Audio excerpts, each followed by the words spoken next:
নমস্কাৰ শিক্ষাগুৰুসকল শিক্ষা হেতু মোবাইল এপ্লিকেশনত 4টা ইমপ্ৰুভমেন্টস কৰা গৈছে আৰু সেই 4টা ইমপ্ৰুভমেন্টছৰ ক্ষেত্ৰত আমি আমাৰ কৰিবলগীয়াখিনি কি আছে গোটেইখিনি কথা মই আজি ভিডিঅ'টো আপোনালোকক জনাব চেষ্টা কৰিম কাইন্ডলি ভিডিঅ'টো হেহলৈকে চাব চাই থকা অৱস্থাত লাইক এণ্ড শ্বেয়াৰ কৰিব আৰু চেনেলটো যদি এতিয়া সাবস্ক্ৰাইব কৰা নাই কাইন্ডলি সাবস্ক্ৰাইব কৰিব প্ৰথম ইমপ্ৰুভমেন্টটো কৰা হৈছে জিঅ' ফেন্সিংৰ ক্ষেত্ৰত আগতে জিঅ' ফেন্সিংটো 750 মিটাৰছৰ ৰেডিয়াছলৈকে আছিল আৰু এতিয়া অধিক একুৰেসি পাবৰ কাৰণে ইয়াক 500 মিটাৰ বিহাৰ্ডৰলৈ ইয়াক ৰিফাইন কৰা হৈছে বা হলনি কৰা হৈছে আৰু দ্বিতীয় আছিল ষ্টুডেন্ট গ্ৰুপ এটেন্ডেন্সৰ ক্ষেত্ৰত ব্যৱহাৰকাৰীৰ বাবে আগতে যিবিলাক DAT ফাইল আছিল হেবিলাক উপলব্ধ নাছিল আৰু হেবোৰ ডাউনলোড কৰিব পৰাও নগৈছিলে এতিয়া ডাউনলোড অল ক্লাसेस ইনফো বুলি এটা বটন এড কৰি দিয়া গৈছে আৰু সেই বটনটোৰ জৰিয়তে মুঠ ছাত্ৰ-ছাত্ৰী এয়াৰ জৰিয়তে নামভৰ্তি হোৱা ছাত্ৰ-ছাত্ৰী আৰু DAT ফাইলৰ স্থিতি দেখুৱায় আৰু আপডেট অল ক্লাसेस বুটামে একেলগে ডাউনলোড আৰু আপডেটৰ সুবিধা কৰি দিয়ে গতিকে আমাৰ ষ্টুডেন্টৰ গ্ৰুপ এটেন্ডেন্সৰ যোনটো অসুবিধা আমি শিক্ষকসকলে পাই আছিলো সেই অসুবিধাও এতিয়া পৰা দূৰ হৈ যাব আৰু যি ফেচিয়েল এনৰোলমেন্টৰ ক্ষেত্ৰত যেতিয়া আমাৰ ব্যাকগ্ৰাউণ্ডত বহুকিটা মুখ চিনাক্ত থাকে মানে আমি যেতিয়া ষ্টুডেন্টজনক এনৰোল কৰো তেতিয়া ষ্টুডেন্টজনৰ লগত যদি ব্যাকগ্ৰাউণ্ডৰ আৰু দুই এজন ষ্টুডেন্ট আছিল তেতিয়া হলে যোনটো প্ৰাথমিক মুখ অৰ্থাৎ যোনটো প্ৰাইমেৰী ফেস আছিল যোনজন ষ্টুডেন্ট আমি এনৰোলমেন্ট কৰিছিলো তেখেতৰ ফেসটি চিনাক্তকৰণত ভুল হৈছিল আৰু এই ব্যৱস্থাটো এতিয়া শুধৰণি কৰা হৈছে এতিয়া মুখ চিনাক্ত কৰে আৰু যদি কিবা খেলিমেলি আছে তেতিয়া হলে there are multiple faces present in the background try again বুলি আপোনাক দেখুৱাই দিব যে আপোনাৰ এই এনৰোলমেন্ট ফেচিয়েল এনৰোলমেন্টটো সঠিক হোৱাগে নাই আৰু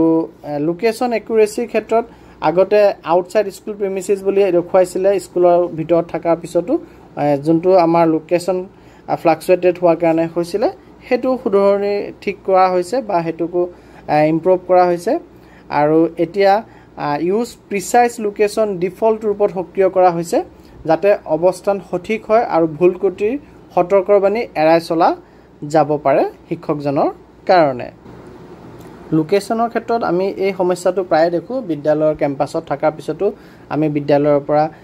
ইমান মিটাৰ বা ইমান কিলোমিটাৰ দূৰত আছে বুলি দেখুৱায় আৰু তেতিয়া আমাৰ ওচৰত একো অপচন নাছিলে তাৰ কাৰণে কিন্তু এতিয়া এটা অপচন দিছে আপোনালোকে যদি চাই তেতিয়া দেখা পাব যে ইয়াত ৰিট্ৰাই বুলি অকে তলত এটা অপচন আহিছে ৰিট্ৰাই আপুনি ৰিট্ৰাইটোত যদি ক্লিক কৰি দিয়ে তেতিয়া হলে আপোনাৰ পুনৰবাৰ আপোনাৰ এৰিয়াটো চাব আৰু আপোনাৰ অৱস্থান পুনৰ লবলৈ চেষ্টা কৰিব এপটোৱে আৰু যদি আপুনি আপোনাৰ বিদ্যালয়ৰ ভিতৰত থাকে তেন্তে উপস্থিতি লবলৈ আপোনাক অনুমতি দিব অৰ্থাৎ আপুনি কেম্পাছতে আছে বুলি শো কৰিব আৰু তাৰ লগতে আমি আৰু এটা সমস্যা আগতে পাইছিলো হেতু হৈছে কিছু সংখ্যক ছাত্ৰ-ছাত্ৰীৰ ফেচৰ তথ্য থকা ফাইলটো শিক্ষক-শিক্ষয়িত্ৰীৰ মোবাইলত উপলব্ধ নাছিল বাবে ছাত্ৰ-ছাত্ৰীৰ উপস্থিতি লব পৰা নাছিল আৰু হেতু সলিউশন হিচাপে আপোনাক এই এনেধৰণৰ এটা অপচন আপুনি দেখা পাব এপটো খুলিলে তাতে আপোনালোকে ডাউনলোড অল ক্লাसेस ইনফো এই অপচনটো পাব অনুগ্ৰহ কৰি আপোনালোকে তাত ক্লিক কৰিব আৰু তাত ক্লিক কৰা যোনটো ক্লাছৰ লছলিৰ ফাইল উপলব্ধ নাই তাৰ সতৰ্কবাণী চিহ্ন সহ এখন তালিকা দেখাব আৰু ৰিজেনাৰেট গ্ৰুপ ডেট আৰু এটা ৰেড কালাৰত আপোনালোকে এক্সক্লেমেটৰী সাইনৰ সৈতে দেখা পাইছে আৰু তাৰ পাছত আপোনালোকে যিদৰে স্ক্ৰিনত দেখা পাই আছে তেনেধৰণে আপডেট অল ক্লাसेस অপচনটো পাব এপত আপুনি যদি আপডেট অল ক্লাसेस অপচনটো ক্লিক কৰি দিয়ে তেতিয়া আপুনি এনেধৰণৰ প্ৰসেসিং সেভিং ষ্টুডেন্ট ডাটা বুলি দেখা পাব আৰু ডাউনলোড সম্পূৰ্ণ হোৱাৰ পাছত নামভৰ্তি হোৱা ছাত্ৰ-ছাত্ৰীৰ উপস্থিতি লোৱাৰ সময়ত আপুনি কোনো সমস্যাৰ সন্মুখীন নহব মানে কোনো পাৰ্টিকুলাৰ ষ্টুডেন্টৰ এটেন্ডেন্স নহয় বা পাৰ্টিকুলাৰ ক্লাছ এটাৰ কেজনমান ষ্টুডেন্টৰ এটেন্ডেন্স নহয় তেনেধৰণৰ যিখিনি সমস্যা আছিল এই সমস্যাখিনি নাইকিয়া হৈ যাব আৰু আগত দেখুৱা অপচনটো অকল এটা শ্ৰেণীৰ কাৰণে নহয় গোটেই স্কুলখনৰ গোটেইকেইটা ক্লাছৰ কাৰণে একেলগে আপডেট হৈ গ'লহেঁতেন আৰু যদি আপুনি কোনোবা এটা শ্ৰেণীৰ কোনোবা এটা সেকশনৰ আপডেট কৰিব বিচাৰে যোনটো সেকশন আপোনাৰ এলাৰ্ট দেখুৱাই আছে তেতিয়াহলে আপোনালোকে এই যোনটো ডাউনলোড বটন দেখিছে ডাউনলোড বটনটো ক্লিক কৰিব বা যোনটো ৰিজেনাৰেট গ্ৰুপ ডেট বুলি যোনটো অপচন দেখা পাই আছে সেই ৰিজেনাৰেট গ্ৰুপ ডেটত আপুনি ক্লিক কৰি দিব তেতিয়া আপোনাৰ ফাইল ডাউনলোড হৈ যাব আৰু যদি কোনো ক্লাছৰ ফাইল ডাউনলোড কৰাৰ পাছতো আপোনাৰ এই সতৰ্কমূলক এলাৰ্ট চিনটো দেখা পাই থাকে বা ৰিপৰ্ট গ্ৰুপ ডাটা অপশ্যনটো দেখা পাই থাকে তেতিয়াহ'লে আপুনি অনুগ্ৰহ কৰি এই যোনটো ৰিপৰ্ট গ্ৰুপ ডাটা অপশ্যনটো আছে তাত আপুনি ক্লিক কৰি দিব আৰু ক্লিক কৰি প্ৰায় 1 ঘণ্টামান সময় অপেক্ষা কৰিব আৰু পুনৰ ডাউনলোড কৰাৰ চেষ্টা কৰিব তেতিয়া আপোনাৰ ডাউনলোড হ'ব লাগে আৰু মন দিব যদি আপুনি সকলো শ্ৰেণীৰ ফাইলসমূহ ডাউনলোড কৰাৰ পাছতো কোনো শিক্ষাৰ্থীৰ যদি ফেচ চিনাক্ত নহয় তেন্তে অনুগ্ৰহ কৰি তেওঁৰ এনৰোলমেণ্ট কৰাৰ সময়ৰ ছবি পৰীক্ষা কৰক যদি ছবিখন সঠিকভাৱে লোৱা হোৱা নাছিল তেন্তে অনুগ্ৰহ কৰি শিক্ষাৰ্থীজনক সঠিক পোহৰ আৰু ভাল বেকগ্ৰাউণ্ড লাইটিং থকা বেকগ্ৰাউণ্ড লৈ পেলাই আপুনি এটা প্লেন বেকগ্ৰাউণ্ডত পুনৰ তাক এনৰোলমেণ্ট কৰিবৰ কাৰণে চেষ্টা কৰক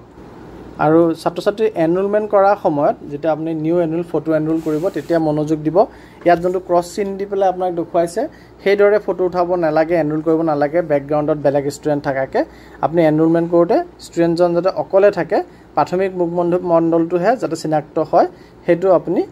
নিশ্চিত কৰিব লাগিব আৰু যদি তেনেধৰণৰ ফটো নুঠায় তেতিয়াহ'লে আপোনাক স্ক্ৰীনত দেখুৱাব যে there are multiple faces present in the background try again অপশ্যনটো আপোনাক দেখুৱাব অৰ্থাৎ আপোনাৰ কামটো নহ'বগৈ গতিকে এই কথাটোত মনোযোগ দিব আপোনালোকে বেকগ্ৰাউণ্ডটো ক্লিয়াৰ ল'ব আৰু পোহৰ থকা ঠাই ষ্টুডেণ্টৰ ফটো এনৰোল কৰিব আৰু আপুনি তাৰ পিছতো যদি এপ্লিকেশ্যনটো ইউজ কৰোঁতে কিবা অসুবিধা পাই থাকে তেতিয়াহ'লে এবাৰ এপ্লিকেশ্যনটো লগ আউট কৰি পুনৰ লগ ইন কৰি দিব আৰু এই লগ আউট লগ ইন কৰি দিয়াৰ লগে লগে সাধাৰণতে প্ৰায়বোৰ সমস্যাৰ সমাধান হৈ যায় আপোনালোকে স্ক্ৰীনত দেখা পাই আছে লগ আউট ক'ত কৰিব লাগে কেনেদৰে কৰিব লাগে এনেদৰে আপোনালোকে লগ আউট কৰিব য়েছটো দি দিব are you sure you want to log out আপোনাক য়েছ চিলেক্ট য়েছ কৰিব আৰু তাৰপিছত আপুনি লগ ইন কৰিবৰ কাৰণে আপোনাৰ ইউজাৰ নেম পাছৱৰ্ডটো দি লৈ পেলাই আপুনি লগ ইন কৰিব লাগিব গতিকে এইখিনি নতুন ইম্প্ৰুভমেণ্ট শিক্ষা হেতু এপত কৰিছে আৰু এইখিনি ইউজ কৰিব যোৱাৰ আগতে আপোনালোকে জুলাই মাহত যিহেতু লাষ্ট টাইম শিক্ষা হেতু এপটো ব্যৱহাৰ কৰিছিলে গতিকে আপোনালোকে এবাৰ শিক্ষা হেতু এপটো লগ আউট কৰিব লাগিব লগ আউট কৰি লৈ পেলাই আপোনালোকে আনইনষ্টল কৰি দিব আনইনষ্টল কৰি দি পেলাই আকৌ এবাৰ ইনষ্টল কৰি ল'ব এপটো ইনষ্টল কৰি লৈ পেলাই লগ ইন কৰিব কৰি লৈ পেলাই আপোনালোকে ব্যৱহাৰ কৰিব ট্ৰাই কৰিব তেতিয়া আপোনালোকে এই অপশ্যনখিনি এপত আহি যাব বা এবাৰ আপডেট কৰি দিলেও অপশ্যনখিনি আহি যাব লগ আউট কৰি পেলাই আপডেট কৰিব কৰি লৈ পেলাই আকৌ এবাৰ লগ ইন কৰি দিব তেতিয়া আপোনালোকে এই অপশ্যনখিনি পাই যাব গতিকে মই আপোনালোকক আজিৰ ভিডিঅ'টোৰ যোগেদি জনাব বিচাৰিলোঁ 4টা ইম্প্ৰুভমেণ্ট আনিছে শিক্ষা হেতু এপত আৰু শিক্ষা হেতু এপত এটেণ্ডেঞ্চ দিয়াৰ ক্ষেত্ৰত যেহেতু আমি কিছু সমস্যাৰ সন্মুখীন হৈছিলোঁ সেই ইম্প্ৰুভমেণ্টখিনিৰ পাছত সেই সমস্যাখিনি বহু পৰিমাণে আঁতৰিব প্ৰথম হৈছে উপস্থিতিৰ বাবে জিঅ' ফেন্সিং 750 মিটাৰৰ পৰা 500 মিটাৰলৈ আনিছে আৰু গ্ৰুপ এটেণ্ডেঞ্চ লোৱাৰ ক্ষেত্ৰত যি অসুবিধা হৈছিলে তাৰ কাৰণে আমি আপডেট অল ক্লাছেছ অপশ্যনটোৰ জৰিয়তে যিখিনি ল'ৰা ছোৱালীৰ ফটো বা ডেট ফাইলৰ মিচিং হৈ আছিল সেইখিনি আমি আপডেট কৰি ল'ব পাৰিম আৰু ফেচিয়েল এনৰোলমেণ্টৰ ক্ষেত্ৰতো আমাৰ যদি মাল্টিপল ফেচ আহি থকাৰ কাৰণে প্ৰব্লেম হৈ আছিলে সেইটো আমাক এতিয়া বেকগ্ৰাউণ্ডত শ্ব' কৰিব আৰু আমি সঠিকভাৱে সেইটো ফটো এনৰোলটো কৰিব লাগিব আৰু যি আমাৰ আউটসাইড স্কুল প্ৰিমিচেছত থকা বুলি স্কুলত থাকি পেলাই চেষ্টা কৰোঁতেও দেখুৱাই থাকে সেইটো কাৰণেও আমাক অপশ্যন দিছে ইউজ প্ৰিচেছ লোকেশ্যন ডিফল্ট ৰূপত সক্ৰিয় কৰা হৈছে আৰু আপোনাক সঠিকভাৱে যাতে অৱস্থানটো আহে আৰু যদি কিবা কাৰণে নাহে আপোনালোকক ৰিটায়াৰ অপশ্যনটো দিছে আপোনালোকে ৰিটায়াৰ বাটনটো ক্লিক কৰিলেও আপোনালোকে পুনৰ সঠিক অৱস্থানটো গ্ৰহণ কৰিব আৰু আপুনি যদি স্কুল কেম্পাছত আছে আপোনাক এটেণ্ডেঞ্চ দিয়াৰ সুবিধা শিক্ষা হেতু এপে কৰি দিব